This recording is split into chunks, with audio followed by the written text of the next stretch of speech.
자, 2012년도 외무고시 문제를 같이 보겠습니다. 1문부터 같이 봐주시면은, 난이도가 조금은 있었던 이제 과점시장 문제가 출제가 되었습니다. 숫자들이 조금은 복잡하기 때문에 또 귀찮게 만들기도 하고, 또 이제 조세라는 부분이 또 추가가 되어 있기 때문에 조금 더 귀찮아지는 건 맞지만은, 이제 근본적으로 이 문제에서는 굉장히 중요한 포인트를 뽑아내야 돼요. 설문 1, 사회후생을 극대화하기 위해서 TA 값을 구하시오. 굉장히 여러분들에게 디테일하게 드린 겁니다. 그냥 사회후생을 극대화한다라고 하면은 어떤 식으로 수식을 설정해야 될지 굉장히 혼란이 올 수도 있어요. 일단 첫 번째, 사회후생을 극대화하라고 했기 때문에 풀이 과정 목차보다도 이게 중요하니까요. 맥스 WA를 극대화시키는 것이 우리의 과제가 될 수 있는 것이고, 그리고 현재 이제 기업들의 행동 원리라는 측면에서 사회후생 극대화는 일단은 이제 파이, 그다음에 플러스 T 뭐라고 되어 있지? TAX라고 되어 있잖아요. TA X라고 되어 있는데, 일단은 이게 기본적으로 풀어야 되는 중요한 과제라고 볼 수가 있습니다.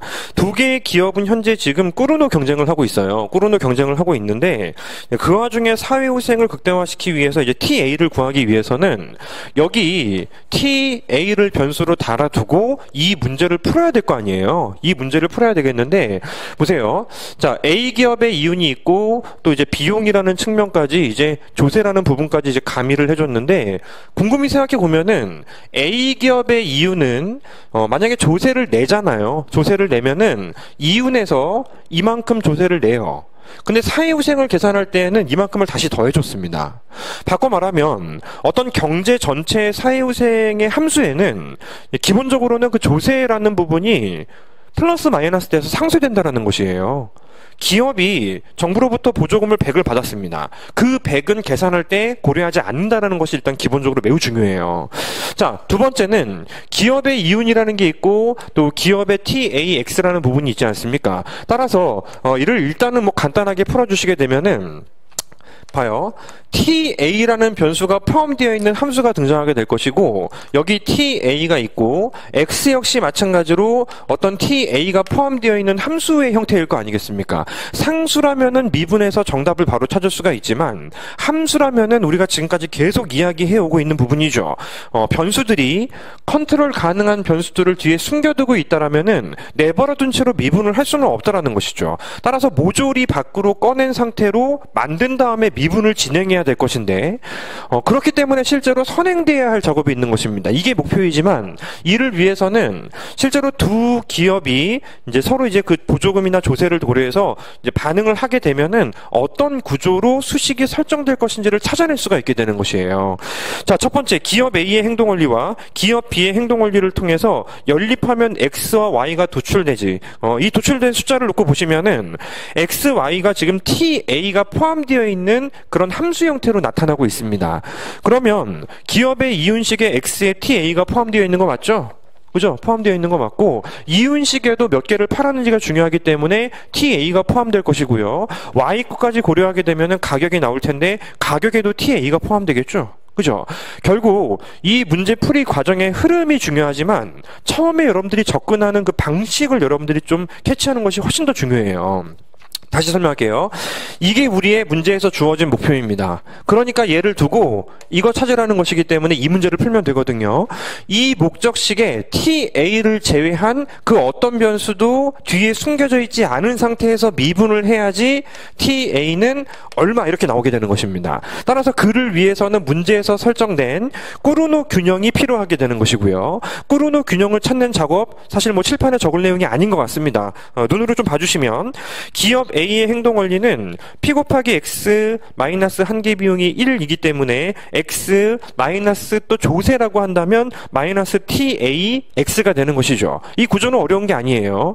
거기에서 상대방의 수량, 추측된 변화는 0이라는 가정하에서 이제 편미분한 값을 0으로 만들어주면 반응 함수가 등장하게 되는 것이고요.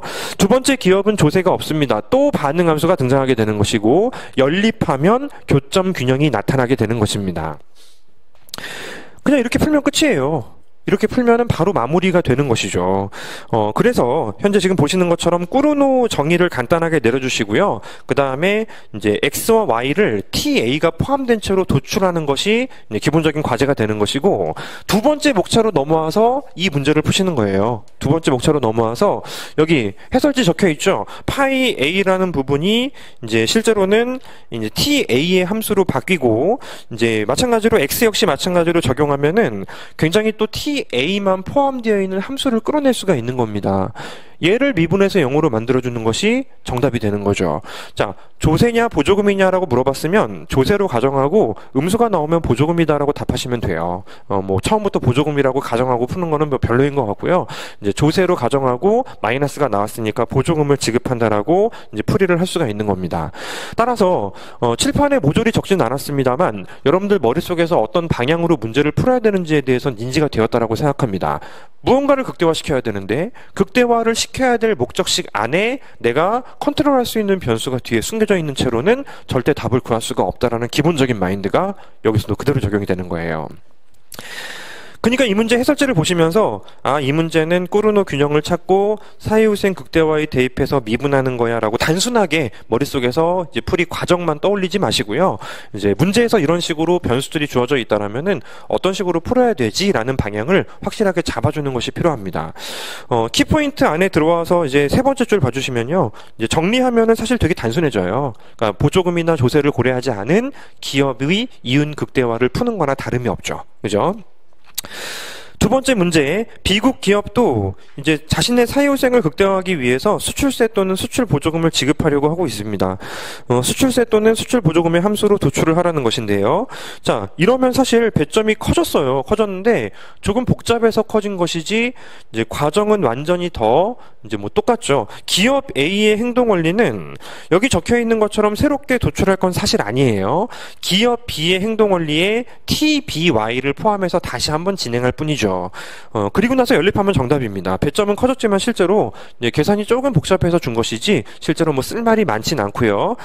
두 번째 설문위의 해결 역시 마찬가지로 같은 방식으로 연립을 하되 TB를 포함한 형태로 함수를 도출하라는 것입니다. 연립하면 x하고 y가 이제 함수로 나오긴 나오는데요. 이제 똑같은 형태의 구조를 갖게 돼요. 상대방의 이제 t, 나의 t 고려해서 똑같은 구조로 연립해서 답을 구할 수가 있습니다. 세 번째 문제, 그 상황별 양국의 사회위생 수준을 나타내는 아래의 보수 행렬을 완성하시오라는 것인데, 자유무역 균형 구하는 거 어렵지 않죠? 그죠? 자유무역 균형 구하는 거 어렵지 않은 것이 이미 설문 2의 해결에 x와 y의 그 함수를 다 꺼내놨습니다. 보시다시피 ta와 tb를 0으로 설정하면 그만이에요. 0으로 설정하면은 각각 3분의 1씩 만든다라는 균형을 찾고 귀찮지만 가격도 구하고 이윤도 구해서 보수표를 메꾸시면 되죠. 귀찮죠. 두 번째는 상대방의 수출 보조금이 마이너스 4분의 1로 이제 설정이 될 거란 말이에요. 왜냐하면 내가 안 하고 상대방이 수출 보조금을 뗄 때 최적은 상대방이 보조금이나 조세가 없다라고 가정하면 마이너스 4분의 1이 되지 않습니까? 거기에 대응해서 내가 자유무역을 하는 거 역시 귀찮지만 이제 균형을 찾는 거, 가격 구하고 이윤을 찾는 거를 메꾸시면 되겠습니다. 오른쪽 아래 박스가 사실은 문제의 취지가 있고요. 조금 더 생각해 볼 부분이 있기 때문에 여기 해설을 조금 더 자세히 해드리려고 해요. 수출 보조금을 때리면 상대방이 아무것도 안 할 것이다 라고 믿으면 마이너스 4분의 1이라는 숫자를 기준으로 보수표를 메꾸시면 됩니다. 맞죠? 마이너스 4분의 1을 그 오른쪽에 연립하면 x는 y는 함수 있잖아요. 거기에 대입하시면 수량이 등장하게 되고, 그럼 이윤식도 이제 맹렬하게 계산하시면은 뭐 좀 복잡한 숫자가 나오지만은 뭐 못할 계산은 아니에요. 근데 이 내시균형이라는 개념을 한번 생각해 보자는 거죠. 상대방이 이제 수출세를 때리건 지금 보조금이에요. 수출 보조금을 때리건 무언가 액션을 취할 때 내가 어떤 식으로 행동을 할 것인지에 대해서 보수표가 이 마지막에 나와 있는 이 칸이지 않습니까? 자, 그렇다면 실제로는 이게 1회 게임이라는 느낌은 없어요. 1회 게임이라는 느낌은 없기 때문에 마이너스 4분의 1, 마이너스 4분의 1이라는 보조금이 이제 조세가 유지될 것이냐라는 측면을 고려하게 되면은 사실은 그렇지 않을 가능성이 높습니다. 양쪽 기업들이 어떤 보조금을 설정한 채로 서로 보조금 자체가 이제 4분의 1 말고는 이제 없다라고 한다라면은 지금 이 왼쪽에 있는 해설지처럼 박스가 메꿔지는 것이지만 그렇지 않을 수 있습니다. 그렇지 않을 수 있는데요. 이 문제의 배점과 어떤 그 계산하는 과정에서의 뭐 시간 걸리는 부분을 고려하게 되면은 거기까지는 안 간 것 같다라는 생각이 들긴 들어요. 하지만 우리가 사후적으로 기출을 지금 이제 증명을 하고 해석을 하고 있기 때문에 조금 더 확장시켜서 디테일하게 물어볼 수 있는 여지를 한번 생각해 보자라는 것입니다. 기출에 이런 문제가 없으니까 또 좋은 계기가 되잖아요. 상대방도 수출 보조금을 설정할 거고 나도 수출금을 보조금을 설정하게 되면은 4분의 1이라는 보조금이 아니고요. 새로운 균형점이 나타날 가능성이 높아지게 됩니다. 즉 상대방 기준으로 보조금이 설정됐을 때 나의 사회후생 극대화라는 상대방의 보조금에 대한 조세에 대한 나의 조세 반응 함수를 도출을 할 수가 있어요.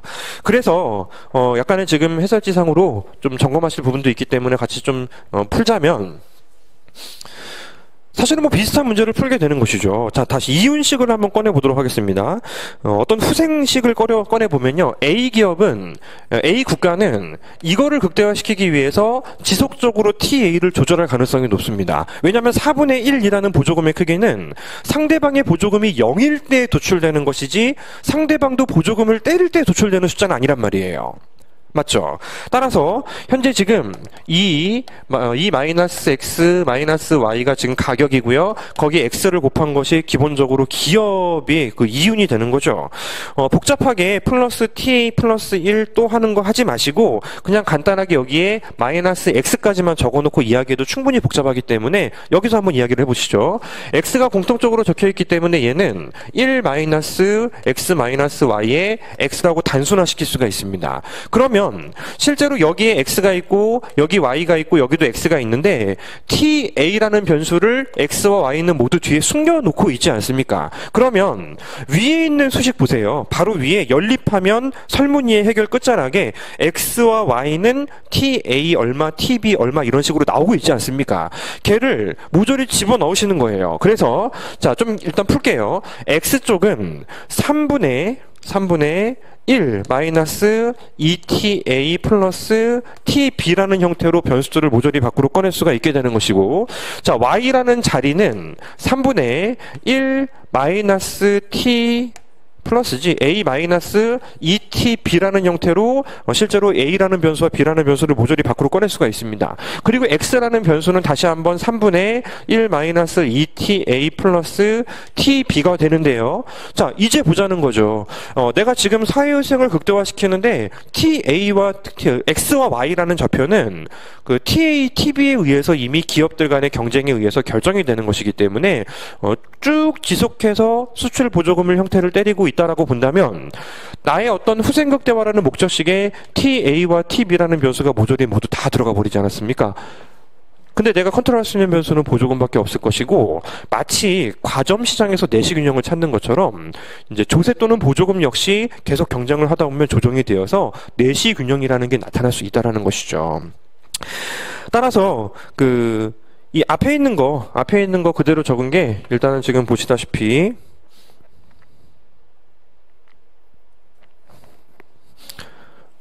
요거 이제 이거예요. 지금 해설지 제가 얘가 x를 먼저 적었는데 3분의 2가 아니고 1-2ta 플러스 tb입니다. 요거 점검해 주세요. 요거 점검해 주시고, 뒤에 있는 것은 얘를 정돈해서 지금 집어넣은 것에 불과한데요.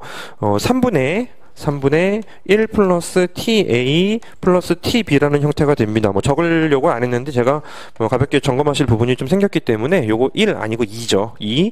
자, 이제는 이제 편미분해서 0으로 만들어주면 반응함수가 나온다는 거예요. 상대국도 A와 B의 위치만 바뀌었지 동일하기 때문에 똑같은 모양의 반응함수가 등장하게 되고요. 연립하면은 마이너스 5분의 1, 마이너스 5분의 1이 나옵니다. X, Y 구할 수 있고 이를 통해 이윤을 계산해서 오른쪽 아래에 보수표를 메꿀 수가 있게 되는 거죠. 그죠? 따라서 말씀드린 대로 약간 오버스러운 부분이 있어요. 오버스러운 부분이 있는데 그럼에도 불구하고 실제로 여기까지도 한번 생각은 해보자라는 것이죠. 그죠? 예를 들어서 문제에서 세 번째 문제에서는 설문 1에 상대방의 수량에 대해서 수출세 수출 보조금을 때리는 게 상대방은 아무런 행동을 취하지 않는다라고 전제되었을 때 메꾸시오라고 했으면은 왼쪽 해설지처럼 4분의 1 기준으로 메꾸시면 되는 것이고, 따로 떨어뜨려서 한 10점 정도로 출제할 여지가 있는 문제일 수도 있습니다. 이제는 두 국가가 이제 보조금이나 조세를 지속적으로 운영하면서 실제로 계속 지속적으로 후생극 대화를 추구한다면 달성되는 균형은 어디입니까?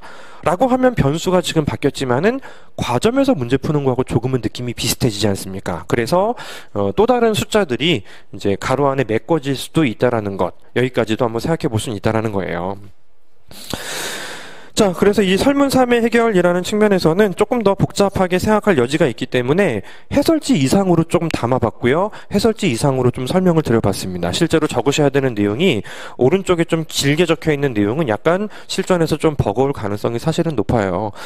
그래서 사실 제일 좋은 답안은 알지만 생략한다라고 했죠. 알고 있지만 생략한다라는 답안이 사실 굉장히 좋은 답안인데, 그렇지 않아도 왼쪽에 있는 해설지만으로 충분히 배점은 따낼 수 있는 문제가 아니었을까라고 이제 추론을 해볼 수 있겠습니다. 그 2012년 문제는 요거가 조금 이제 의미가 있기 때문에 한 번 더 여러분들이 조금 생각해 보시고요. 어차피 우리의 목표는 다시 반복될 기출 대비 플러스 시험장에서의 어떤 이 방향성 내 문제풀이 이제 시뮬레이션을 돌리는 것이 우리의 목표잖아요.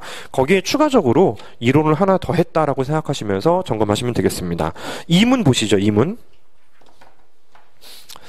자, 두 번째 문제를 한번 같이 보도록 할게요. A국과 B국의 기업들이 A국 시장에서 제품을 판매하고 있습니다. 완전 대체 재고요. 모든 기업이 한계 비용이 체증하고 있습니다. 우상향하죠. A국 정부가 자국 기업을 보호하기 위해서 B국 제품의 수입을 금지할 경우 장단기 가격 및 소비자 후생의 변화를 수입 금지 이전과 비교 설명하시오. 목차는 중요하지 않습니다. 정확히 판단 내리는 게 중요하죠. 따라서 수유곡선 별말 없으면 수의 법칙 따라가면서 우하향하는 형태로 이렇게 가정하시면 될 것 같고, 두 개의 기업이 저쪽에서 우리는 만들고 쟤네들도 지금 우리나라로 보내고 있는데 우상향하는 곡선을 전제했으면은 이렇게 우리 자국 기업에 의해서 일단은 공급곡선이 현재 형성이 될 것이고요. 두 개를 하나 더 합쳐서 이게 지금 양쪽 국가의 현재 공급곡선이라고 볼 수가 있겠습니다. 여기가 굉장히 오랫동안 지속이 되고 있다면은 장단기를 물어본 이상은 실제로 여러분들이 판단을 정확히 내려야 되는데요. 가정하셔야 돼요. 현재 지금 가격이 모든 기업들이 경쟁이니까 A씨의 최저값이고, 그리고 체증하는 형태로 MC 곡선이 개별 기업들이 이렇게 도출되는 과정에서 A씨의 최저값에서 균형이 되어야지만 추가적인 진입이 존재하지 않게 되는 기본적인 완전 경쟁 시장을 떠올리지 않으면 장단기 분석을 할 수가 없게 되는 것입니다. 보세요. 정부가 이제 B국을 몰아내버렸어요. 몰아내버렸기 때문에 여기서는 이제 둘이 이렇게 합쳐진 것이고, 이게 이제 A 거라고 볼 수가 있는데, 몰아내는 순간 수평합을 했던 이 친구의 곡선들이 사라져버리기 때문에 순간적으로 이렇게 곡선이 줄어들게 되는 것입니다. 쉽죠? 따라서 순간적으로 달성되는 균형은 P1이라고 볼 수가 있겠고요. 만들어지는 수량도 얼마든지 계산을 내릴 수가 있는데요. 후생 변화도 면적으로 충분히 답을 할 수가 있잖아요. 근데 문제는 개별 기업들이 이렇게 돈을 벌어요. MC와 AC 사이의 거리만큼 하나 팔 때마다 돈을 벌게 되는 것이고, 이게 경쟁 시장을 전제를 하고 있기 때문에 따라서 진입하는 상황이 발생하게 됩니다. 진입하는 상황이 발생하게 되고요. 경쟁이라는 단어는 없죠. 근데 A국 기업들이라고 적혀있는 이상은 경쟁을 전제하는 것이 타당하고요. 단기적으로는 개별 기업들이 수익을 내고 여기 소비자 잉여가 조금 감소하는 측면이 발생하지만, 장기적으로는 수익을 내면은 진입이라는 메커니즘이 발생하지 않겠습니까? 진입하게 되면서 점점 더 오른쪽으로 누워서 결국 이렇게 원래대로 돌아가게 됩니다. 비용 구조가 똑같다고 전제한다면 단기적으로는 이 원점이 균형이지만 장기에서는 이 제로점으로 국내 기업들에 의해서 메꿔지는 것, 요거 판단하면 충분하죠. 배점을 봐도 정확히 답을 내리는 게 중요하지 목차가 중요하진 않습니다. 두 번째, A국은 자국에서 생산되지 않는 어떤 제품을 B국에서 전량 수입하고 있고 완전 경쟁 상태에 있었는데요. B국 정부가 수출량 일부를 제한하기로 하였다. 배경 지식이 있다면 수출 자율 규제를 말하는 것이죠. 일정 수량은 들고 들어오지 않겠다라는 것인데요.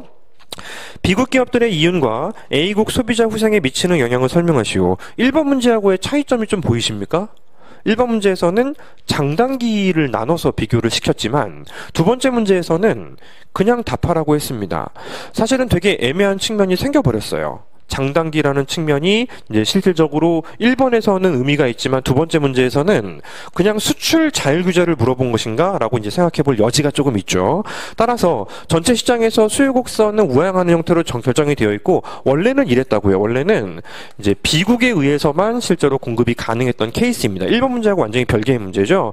근데 정부가 지금 현재 이게 지금 전량 수출량이란 말이에요. 일정 수량 이상으로 들고 들어가지 마라고 명령을 내렸다면 일단은 기본적으로 공급 곡선을 말하는 거죠. MC 곡선이 아니고 공급 곡선은 이렇게 꺾여 버려서 이제 수출 자율 규제를 가정했을 때 B국에서 들어오는 어떤 물량의 한계가 발생하게 됩니다. 따라서 지금 이 정도면은 예상컨대 문제의 답은 되는 것 같아요. P0에서 P1으로 올라가고 후생이 줄어들고 실제로는 얘네들이 어차피 이제 제품을 만드는 과정에서 이제 조절을 하게 될 거 아니겠습니까? 순간적으로 나가지 말라고 했으므로 나가던 기업들 수량만큼 B국에서는 공급자가 기업 숫자가 이제 줄어들어 버리게 돼요. 따라서 어차피 장기에는 또 마찬가지로 이렇게 A씨의 최저값에서 균형이 달성될 때까지 진입과 이탈이 발생할 것인데 여기만큼은 높은 가격을 받죠. 그죠? 그러니까 요 둘 사이 거리만큼 이쪽 국가의 수출 기업들은 돈을 벌게 되는 것입니다. 정부가 이거를 팔아야지. 정부가 이거를 팔아서 실제로는 정부 수입으로 나타날 수도 있고요.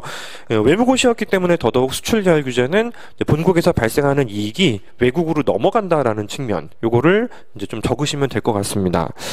따라서 단기적으로는 보시는 것처럼 이제 마이너스 A, 마이너스 B라는 그 소비자 잉여의 감소가 A국 거잖아요. B국 기업들의 이윤은 A만큼 또 증가하게 되고 마이너스 B만큼 세계 후생의 감소가 발생한다.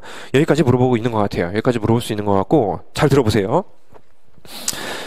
B국 정부가 하나 팔 때마다 수출할 때마다 너네들은 이만큼 돈을 내 라고 했다라면은 B국 기업들의 추가적인 진입과 이탈이 발생할 이유는 없습니다. 그죠?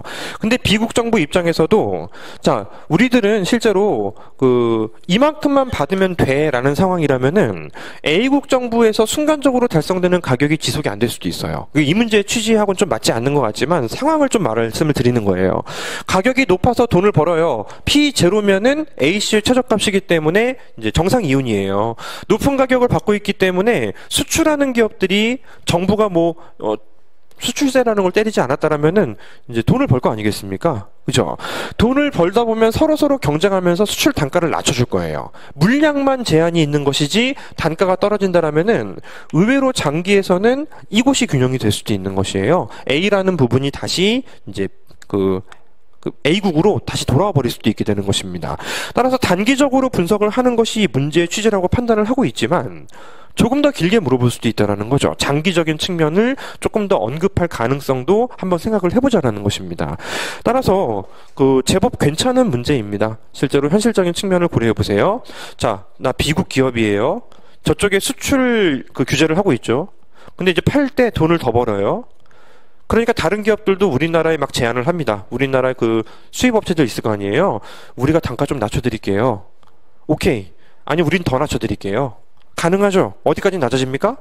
P0까지 낮아질 수 있다는 거지. 따라서 순간적으로는 가격이 높으니까 돈을 벌잖아요. 근데 B국 기업들이 많아요. 그러니까 더 낮은 가격을 자꾸 제한하게 되면은 아래쪽으로 이렇게 떨어져 버릴 수도 있다는 것입니다. 그래서 정부가 사전에 수출하려면 이만큼 돈을 내라고 규제를 가해버리면 그냥 그 위에 있는 점이 장기 균형이 될 수도 있으므로 1번과 달리 여기에서는 장기까지 물어보진 않은 것 같습니다. 자, 3문 넘어가 보시죠. 3문. 전형적인 타입의 문제라서요. 솔로 문제죠. 솔로 모형을 이용하여 설명하시오. 간단하게 결과만 말씀드리면 될 것 같습니다. 남한과 북한이 통일되어 남한으로 대규모의 노동 유입이 이루어졌습니다. 솔로 모형이건 경제성장론 문제가 출제되었으면은 첫 번째 목차는 무조건 자본 축적 방정식의 도출이죠. 자본 축적 방정식을 도출하신 다음에 그 다음에 솔로 모형을 푸시면 될 것 같습니다. 보통 이제 균제 상태에서 균제 상태로 넘어가는 문제가 좀 많이 나온다고 말씀을 드렸는데 y, sy, n 플러스 델타 k에서 여기가 지금 초기 균제 상태입니다. 1인당 GDP는 이 정도 수준. 북한에서 대규모의 노동자들이 남한으로 유입되었습니다. 그러면 실제로 순간적으로 변화가 발생해야 되겠는데 보통 대부분의 문제들은 그래프가 하나가 움직이거든요. 근데 지금은 움직이는 그래프는 없죠. 왜냐면 갑작스럽게 인구가 증가한다고 해서 여기에 무언가 곡선이 외생적으로 바뀔 이유가 하나도 없습니다. 헷갈릴 수 있는 부분이 바로 인구 증가율이에요. 갑자기 유입되었으니까 한 번에 안 들어오고 꾸준히 들어오면 인구 증가율이 많아진 것과 마찬가지가 아니냐. 근데 그런 상황이라고 보이진 않습니다. 대규모의 노동 유입이 이루어진다고 했기 때문에 일시적으로 발생하는 거라면 이거는 스몰 k는 라지 k를 인구수로 나눈 것이기 때문에 얘는 그대로인데 얘가 순간적으로 늘어나는 문제를 풀라는 것과 마찬가지가 됩니다. 북한 사람들이 들어와서 토끼처럼 막 사람을 더 많이 낳는 건 아니에요. 인구 증가율 자체가 바뀐다라는 거는 문제에서 꺼낼 수가 없고 자의적이 되는 것입니다. 따라서 첫 번째 문제는 다시 후진했다가 돌아오는 이 메커니즘을 장단기로 설명하라는 문제가 됩니다. 따라서 그래프는 하나도 바뀌지 않습니다. 그래프는 바뀌지 않고 자본이 갑자기 축적되면서 원래 균제 상태에서 돌아갔다가 되돌아오는 과정을 설명하시면 돼요. 단기적으로는 이제 초반에 조금 빠르고 점점 느려지다가 장기적으로는 원래 상태로 돌아오게 되는 것이죠. 그죠? 독일이 그랬다잖아요. 독일이 균제 상태가 아니더라도 대략 이 느낌이었으면은 통일한 다음에 1인당 GDP가 돌아오기까지 10년이 걸렸다고 해요. 그래서 일단 왼쪽으로 갔다가 돌아오는 게 생각보다는 빠르지 않다라는 거 보여주시면 되겠습니다. 두 번째, 인구 고령화 때문에 경제 성장이 둔화될 것이라는 우려가 제기되고 있습니다. 이 우려가 타당한지를 분석하시오라는 것인데요. 배점을 보면 1번은 10점 배점이니까 자본 축적 방정식이 배점에 포함되고 나머지 분석하는 게 이제 절반 조금 넘는 정도라고 해석이 좀 가능할 것 같고요. 두 번째는 인구 고령화가 평균 저축률을 감소시키는 측면을 분석하는 데 배점이 들어가고 그리고 다시 한번 이에 따라서 이제 고령화로 인해서 발생하는 사건들을 정리하는 것이 다음 배점이라고 보시면 되겠고 세 번째 케이스는 출산율에 저하니까 N 감소를 따로 분석할 필요는 없죠. 그러니까 바로 분석하는 거에 배점 5점이 들어갔다라고 구조도 조금 떠올려 보시면 좋을 것 같습니다. 자, 이렇게 첫 번째 이제 고령화라는 현상이 발생하게 되면은 이거는 제일 좋은 게 생애주기 가설이라고 합니다. 생애주기 가설을 꺼내면은 이제 음해저축을 하는 집단과 양해저축을 하는 집단 비중이 이쪽이 압도적으로 올라가는 형태가 바로 고령화라고 볼 수가 있기 때문에 고령화는 평균 저축률의 하락으로 푸셔야 된다 그랬죠. 평균 저축률이 떨어진다라고 보시면 되겠습니다. 따라서 이 문제는 평균 저축률의 하락이 경제 성장에 어떤 영향을 미칩니까? 라고 질문했으면은 3번하고 유사한 문제이기 때문에 배점이 5점 정도밖에 설정이 안 됐을 것이지만 이제 저축률의 하락이라는 측면을 정밀하게 보이면서 해야 되기 때문에 배점이 커졌다고 해석하시면 돼요. 따라서 두 번째는 저축률의 하락이 실제로 어떤 영향을 미치는지 보시는 건데요. 구체적으로 해설하기에는 너무 많이 해서 S가 떨어지면서 균형이 2점으로 돌아오게 되는 거죠. 따라서 초반에는 빠르지만 점점 더 느려져서 새로운 균제 상태로 이동하는 과정을 보이시면 되겠습니다. 소결 적으셔야 돼요. 소결. 일회적인 고령화에 대해서 분석을 했는데 고령화는 지속성을 갖는 것이죠. 따라서 이제 일회적인 고령화라면은 초반에는 줄어들고 언젠가는 멈출 것이지만 고령화가 이제 일반적으로 일회성에 그치지 않음을 고려하면 지속적으로 이러한 현상이 발생하게 되면서 지속적으로 경제가 침체될 가능성이 높다. 고령화가 멈출 때까지. 무슨 느낌인지 아시겠습니까? 세 번째 문제 인구 증가율의 저하는 그냥 N 하락 끝. 하지만 두 번째 문제는 S 하락, 또 고령화가 진행되면 또 하락, 고령화가 또 진행되면 계속 하락이잖아요. 따라서 분석은 일회적인 이 저축률의 하락으로 풀었지만은 소결에 약간 정돈할 필요는 있다라는 것입니다. 일회적인 저축률의 하락은 뭐 상관없다. 수준 효과는 있어도 성장 효과는 없지만 고령화라는 것은 지속성을 갖는 현상이고 언제까지나 지속될 수는 없어요. 고령화가 이제 안정적인 상태가 될 때까지는 사실은 계속 이제 Y가 감소할 가능성은 있다. 이런 식으로 정리를 하시면 되겠습니다. 자, 세 번째 문제 별로 어려운 거 아니니까요. 출산율의 저하가 1인당 소득 수준하고 거기에 미치는 효과를 비교하라는 것인데요. N이 떨어집니다. N이 떨어지기 때문에 이번에는 이제 함수 전체가 움직여야겠죠. Y가, SY가 이제 N 플러스 델타가 있을 때 출산율의 저하라는 것은 이게 떨어지는 것이기 때문에, 이렇게 그릴게요. N0 플러스 델타의 K가 N1으로 떨어지는 현상이 발생하게 된다면, 그렇다면 여기에서 여기로 이렇게 이동할 요인이 생겨버리게 되는 것이죠. 근데 문제는 1인당하고 라지 Y를 둘 다 물어봤습니다. 사실 문제의 취지는 얘하고 둘 다 물어본 것 같거든요. 근데 얘는 스몰 Y의 변화율 플러스 인구 증가율이죠. 칠판 잠깐 봐주세요. 단기적으로는 자, N이 일단은 떨어진 게 맞아요. N이 떨어진 게 맞고 얘가 오른쪽으로 증가하니까 얘가 지금 이제 오르지 않습니까? 얘는 떨어졌고 얘는 오르는데요. 당연히 이 충격이 더 커요. 왜냐하면 시간이 오래 걸리면서 오른쪽으로 증가하는 것이기 때문에 얘가 떨어진 충격을 얘가 바로 뛰어넘지 못합니다. 따라서 종합적으로 단기에는 이제 감소하게 될 것이고요. 장기적인 측면에서는 얘가 불변이 되고 얘는 떨어진 채 아닙니까? 따라서 장기적으로도 라지 Y의 변화율은 줄어들게 됩니다. 그죠? 스몰 Y라는 경우는 기본적으로 단기적으로는 보시는 것처럼 이제 양수가 되지만, 하지만 장기적으로는 0이 돼버리잖아요. 따라서, 이렇게 이제 분석을 디테일하게 쪼갤 수는 있다라는 것. 이렇게 점검하시면 될 것 같습니다. 경제성장론이 좀 난이도가 있는 문제임에도 불구하고 실제로 뭐 워낙에 좀 많이 풀어봤기 때문에 좀 간략하게 진행해도 될 거라고 판단했고요. 네 번째 문제를 보도록 하시죠. 박스 안에 있는 거 읽어보셨죠? 그죠? 박스 안에 있는 거 읽어보셨는데 막상 문제를 풀 때는 별로 세 번째 문제 정도에 다시 한번 뭐 등장시키는 정도이지 나머지 문제는 철저하게 그냥 단순한 이론 문제에 가깝습니다. 1번 ISLM 모형에서 일시적인 재정지출 증가를 통한 경기부양 효과가 크게 나타나기 위해서는 어떤 조건이 필요한지 설명하시죠. 배점이 작아요. 재정지출 증가를 통해서 경기부양 효과가 크게 발생하려면 LM이 완만하면 돼요. 그죠? LM이 완만하면 되고 IS가 가팔라도 괜찮아요. 그 다음에 뭐 리카도 대등정리 이런 게 없으면 됩니다. 그죠? 좀 멍청한 국민들, 근시안적인 소비자를 전제하면 돼요. 그 소비 이론 쪽이 절대소득 가설을 쓰면은 뭐 제일 좋다라고 볼 수가 있죠. 그죠?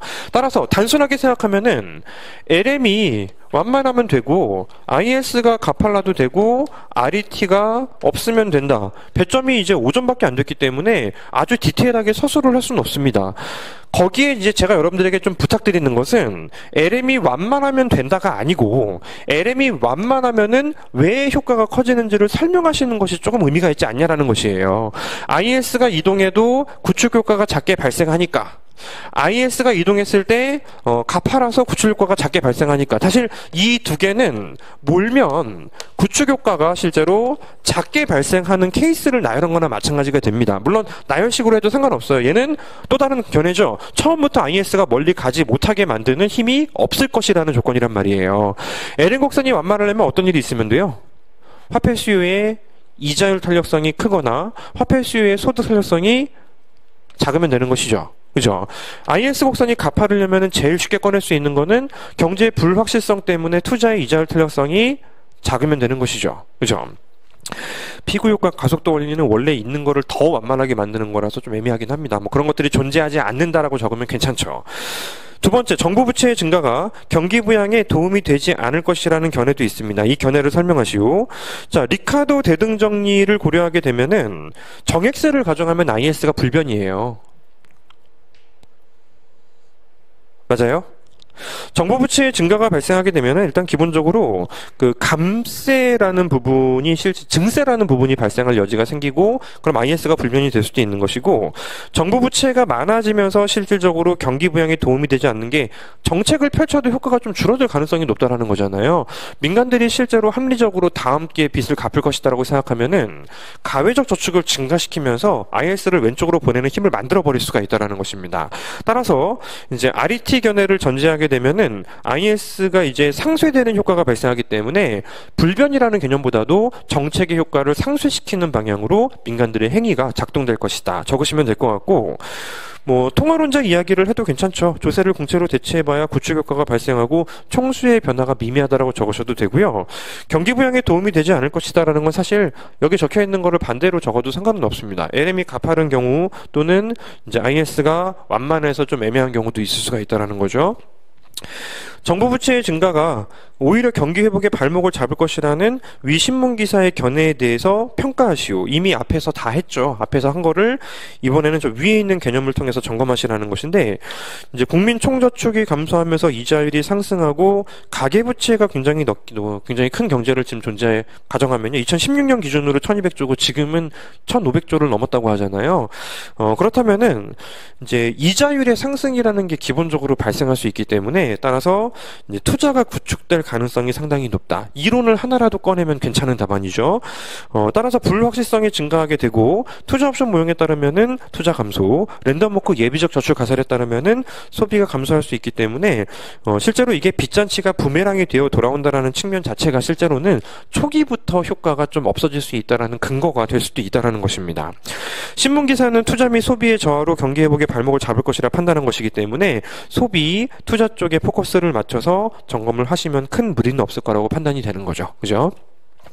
따라서 난이도가 조금은 세 번째 문제 가서나 있지 1번, 2번은 좀 쉬웠고요. 근데 또 배점이 좀 크지 않았기 때문에 배점 부담도 높진 않았어요.